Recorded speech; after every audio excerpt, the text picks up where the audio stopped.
Vanessa!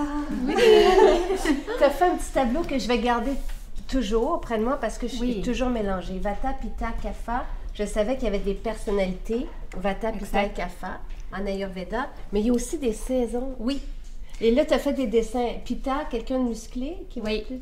Vata, quelqu'un qui a tendance à perdre du poids, plus nerveux, tout ça. C'est ça. Et Kapha, beaucoup je plus te regarde confortable. Oui, c'est moi qui crachais. Beaucoup plus confortable, quelqu'un qui prend du poids facilement.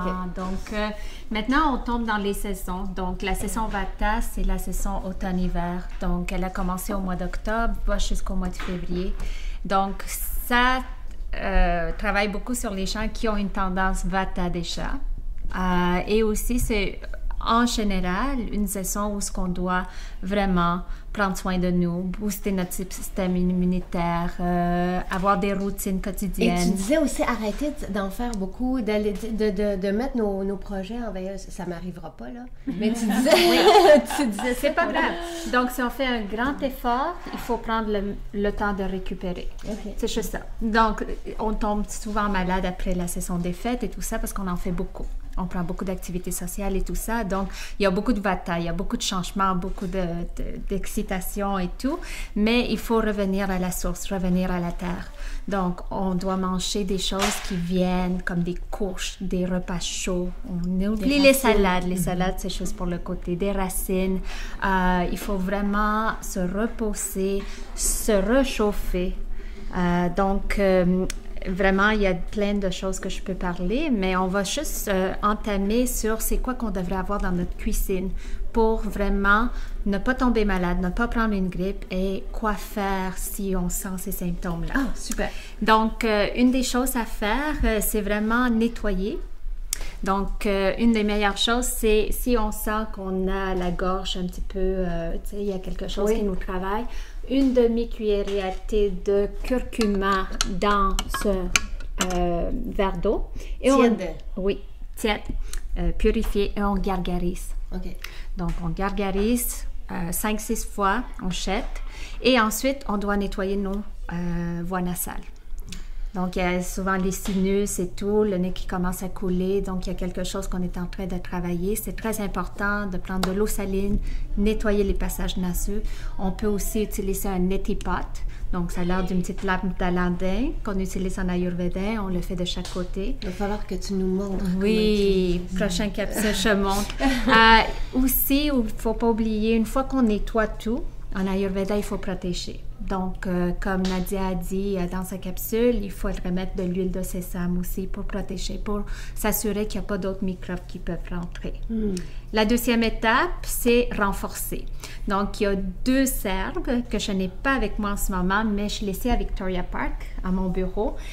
C'est Chyavanprash, c'est 40 herbes pour le système immunitaire, faites dans une confiture avec du miel. Donc ça, on peut donner ça aux enfants. Magnifique. Avant la saison. Tu peux le mettre sur des toasts aux enfants. Pour les adultes, on prend une demi-cuillerée à thé par jour, en commençant de septembre jusqu'à peu près février. Pour les enfants aussi, on met ça sur des toasts, on leur donne. Si on sent le matin qu'on a quelque chose, on peut augmenter la dose à 2 fois par jour. Amla, Amalaki, ça fait partie des vitamines C, très puissantes en antioxydants, donc magnifique aussi pour le système immunitaire. Et la dernière chose que je te dirais de faire, c'est vraiment d'éliminer.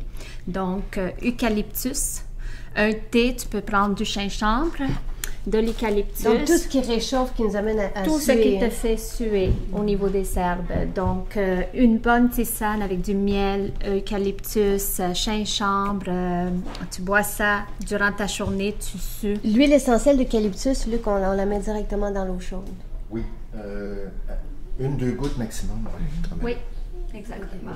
Avec le gingembre. Là, oui, aussi tu as accès à un bain vapeur, tu sais, tu fais un bain vapeur eucalyptus, c'est magnifique. Tu peux même mettre un petit peu d'huile d'eucalyptus, huile essentielle dans une base de sésame et tu le mets en dessous de tes pieds, sur tes poumons. Est-ce qu'on peut faire ça aux enfants?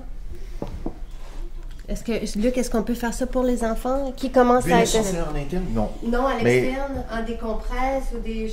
Oui, on peut frictionner les compresses, oui.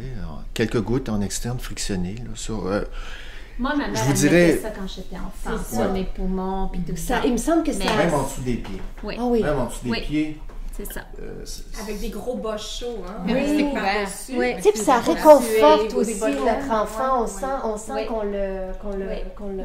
Il réchauffe. y a des études qui ont démontré que quelques minutes après l'application cutanée d'huile essentielle d'eucalyptus en dessous à la plante du pied, on en retrouve déjà dans nos exhalaisons. Que j'aime. Oui. C'est ça, parce que ça travaille dans le sang. Oui. Ben, parce que ça circule dans le sang, ça Oui, va ça. dans les poumons. Ouais, c'est ça. Mais Ça- tout ce qu'on met sur la peau s'en va dans le sang. C'est Oui, aussi simple c'est que ça. ça.